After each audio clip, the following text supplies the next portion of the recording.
Hey Phoenixou, ici le Phoenix. Aujourd'hui, retour sur le tome 64 de Kingdom.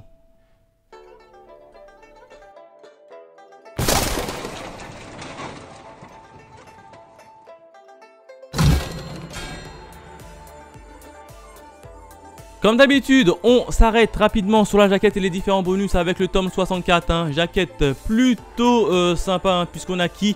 On a l'équipe de Kanki avec Raido et la petite dame, la petite générale de Kanki. Derrière, on a le général Kosho ici. Et enfin, on a bien évidemment Essaye. Donc tout ce petit monde vont se retrouver. Mais ça, je vous en dis un peu plus dans la partie review. Quatrième de couverture, plutôt pas mal, puisqu'on a le général Kosho en grand plan. Il va avoir une dinguerie dans ce tome là.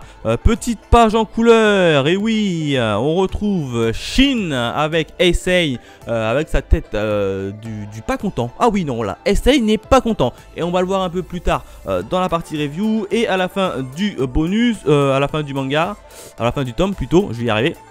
On a un petit mot de l'auteur avec un petit bonus de manga. Donc voilà en ce qui concerne les différents bonus et la jaquette. Maintenant, on s'attaque directement à la dinguerie du tome 64 de Kingdom. Alors, qu'est-ce qui s'est passé au niveau du tome 64 de Kingdom? Eh ben, 3 événements. Le premier événement, j'ai envie de l'intituler Honneur à Kanki. Et oui, les amis, honneur à Kanki, puisqu'on avait notamment Kanki qui était très en difficulté, notamment sur son flanc droit et son en centre.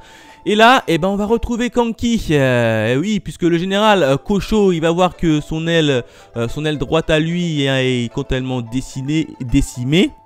Et qu'il a perdu son général un peu ninja, un peu sumo. Et du coup, t'as Shin qui fonce droit sur lui.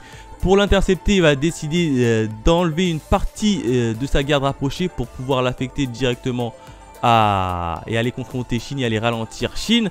C'est ce qu'il attendait, Kanki, il était en fait caché entre les deux. Il attendait que les soldats partaient. Une fois que les soldats sont partis, et ben il s'est montré et il a foncé avec un petit groupe en direction du QG de Kosho. Et c'est ce qui l'attendait. Et puis là, on va avoir toute l'explication de Kanki, puisque si vous préférez, Kanki avait mis en place dans sa stratégie le fait que son flanc, son armée allait être en déroute et que dans son armée il y aura pas mal de désertion, et du coup il a basé sa stratégie sur la désertion, puisque pendant que son armée désertait, il y a une partie de son armée qui faisait semblant de déserter et qui se sont cachés un peu partout autour du QG et ils se sont un peu regroupés le moment venu. Donc là on peut voir toute l'intelligence de Kanki. Aujourd'hui, je vous le dis là, yeux dans les yeux ou même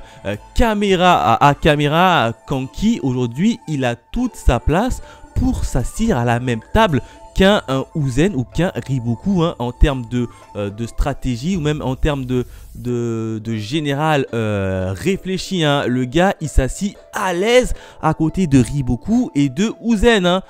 Tous les exploits qu'il a fait, c'était mûrement réfléchi. Et là encore une fois, la stratégie qu'il a mis en place, basée sur le désertement de ses propres soldats, est tout simplement magnifique. Maintenant on comprend mieux pourquoi Kanki n'avait absolument pas peur d'aller affronter les 240 000 hommes de Zhao. Tout simplement parce que pour lui, il avait besoin qu'il y ait des déserteurs dans son équipe. Donc il avait besoin d'avoir le fait que son armée se sentait écrasée et était obligée de fuir. Donc Kanki a assimilé le point faible. Enfin même, Kanki sait très bien qu'il a un point faible dans son armée, et que ce point faible là, c'est bien évidemment sa diversité de soldats, et que dès qu'il y a un problème, évidemment il se barre. Et Kanki, il avait déjà décelé cela, il avait déjà mis une parade à ça, et il a utilisé cette parade pour pouvoir venir au bord du pied du QG de Zhao. Donc là franchement, il a un coup d'avance. Hein. Et là, toutes les stratégies, hein, c'est pour ça que dans le tome précédent, on voyait pas trop Kanki, on voyait plus les soldats se démerder tout seuls et tous les soldats demandaient où est Kanki, où est Kanki. Ben là, tout ce qu'il a, toute la stratégie de Kanki vient d'aboutir et vient de nous éclater à la figure et c'est juste magnifique. Hein. Du coup, bien évidemment, Kosho, il voit ça, il est obligé de sortir et aller au devant de Kanki pour pouvoir l'affronter.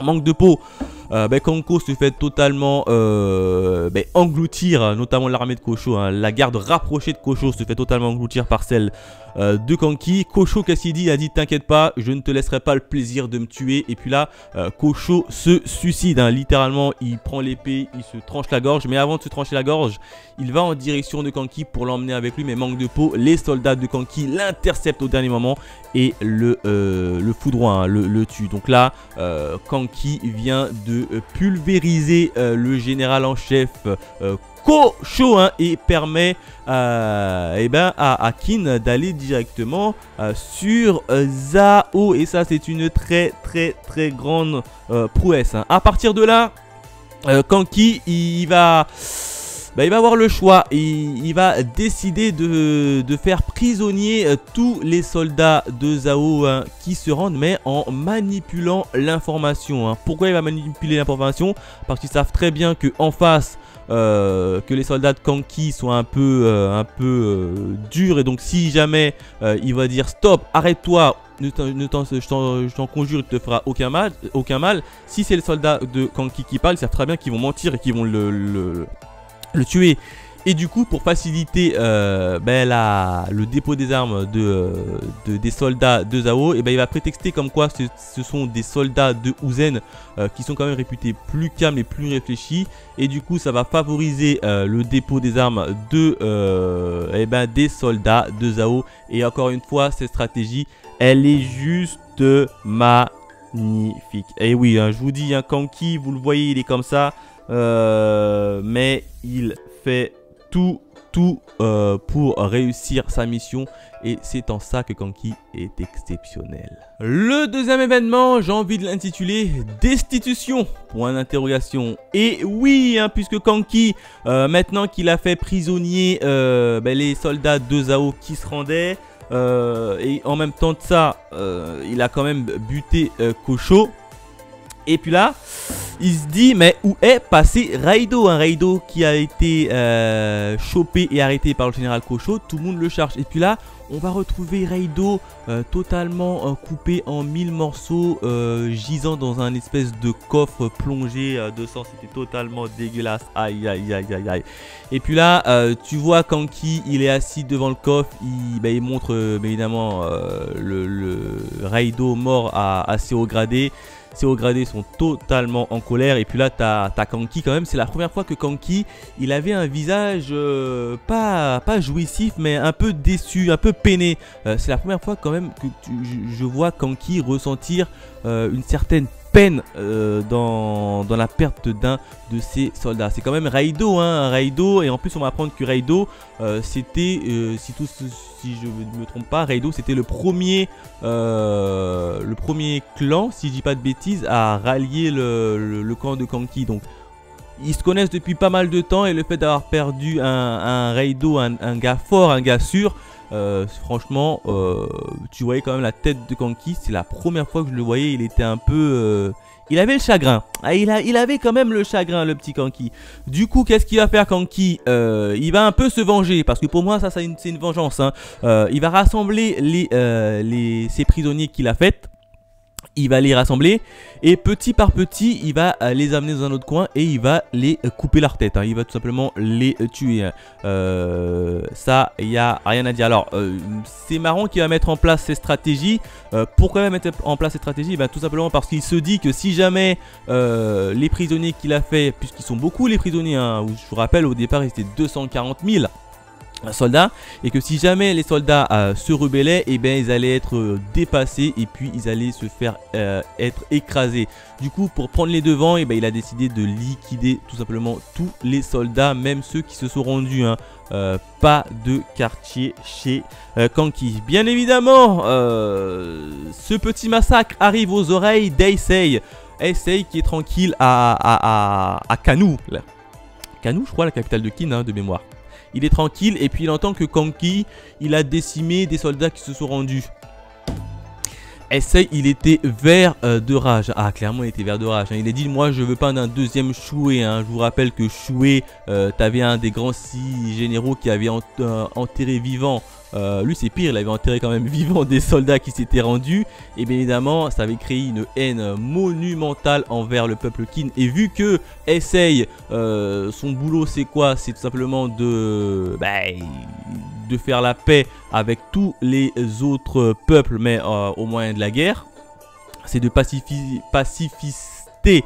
Je sais pas si ça se dit, hein. En tout cas vous m'avez compris. Hein. C'est de rendre la Chine en paix. Et justement le fait de faire ça, ça va créer un deuxième Shuei. Hein. C'est-à-dire que le peuple de Zhao sera encore 2 fois plus en colère. Et donc sa mission, ce sera vraiment quasiment impossible de la réaliser. Du coup, lui, il voit ça. Qu'est-ce qu'il fait? Il décide personnellement de se rendre sur la guerre pour rencontrer Kanki en personne, hein, en face à face, hein, et pour lui dire pourquoi est-ce que tu as fait ça. Du coup il se déplace avec son armée. Il dit, Kanki, pourquoi est-ce que tu as massacré 100 000 soldats? Je ne comprends pas, hein. Franchement, si tu me donnes pas une raison valable là tout de suite ici, je te coupe la tête.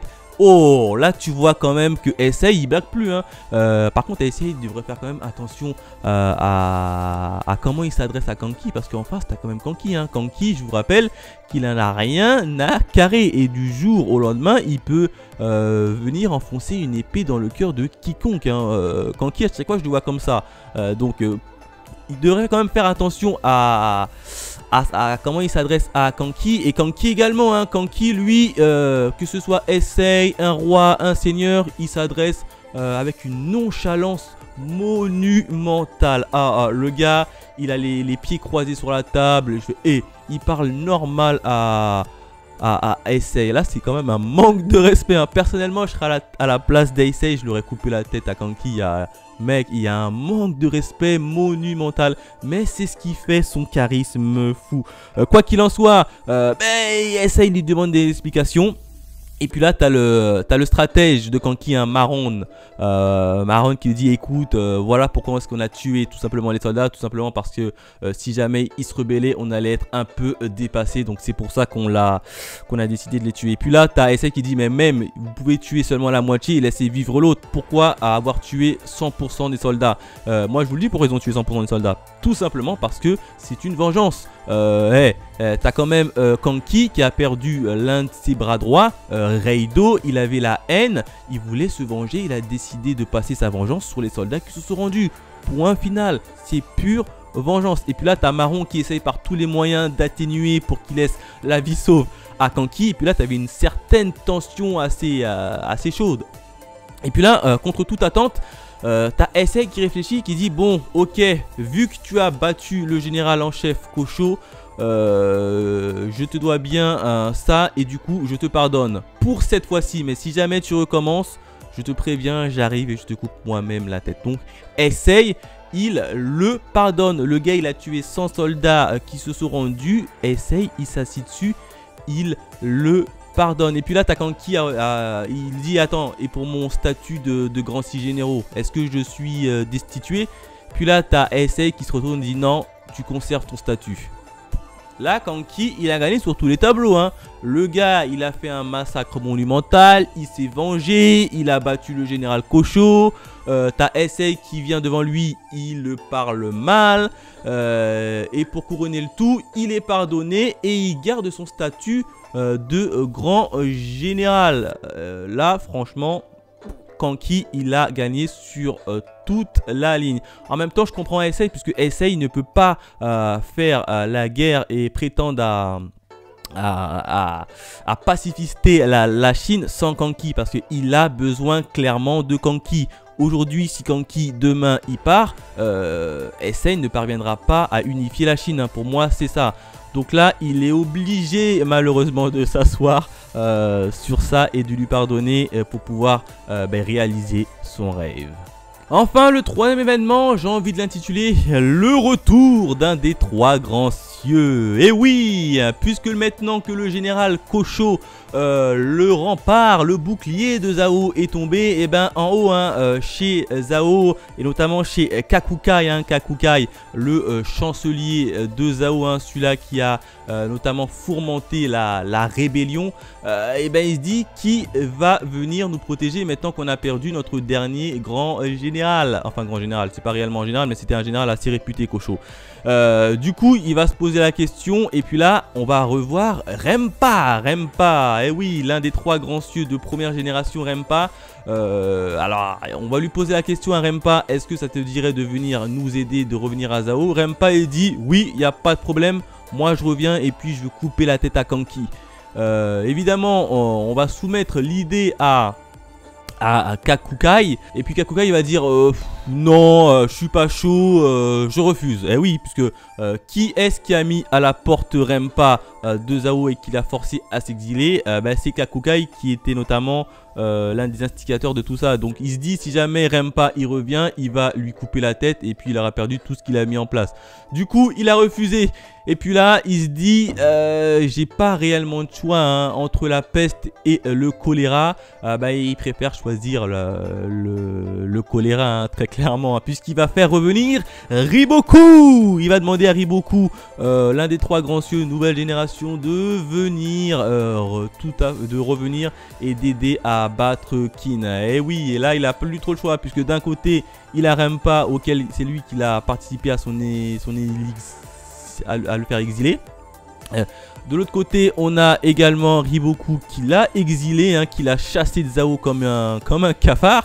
Et puis là, il se dit, j'ai le choix entre la peste et le choléra. Je préfère prendre quelqu'un qui réfléchit mieux, où j'aurais peut-être une chance de le raisonner, c'est-à-dire Riboku, que prendre Rempa qui va venir et me couper directement la tête. Donc, il n'a pas eu le choix et il va faire revenir Riboku au sein de la ville. Oui, parce qu'il ne faut pas se le cacher. Pour nous, Riboku, c'est peut-être un gars intelligent, un grand stratège, un grand général. Mais pour Kakuai, Riboku, c'est un danger public. C'est le choléra. Le gars, il l'a mis à la porte.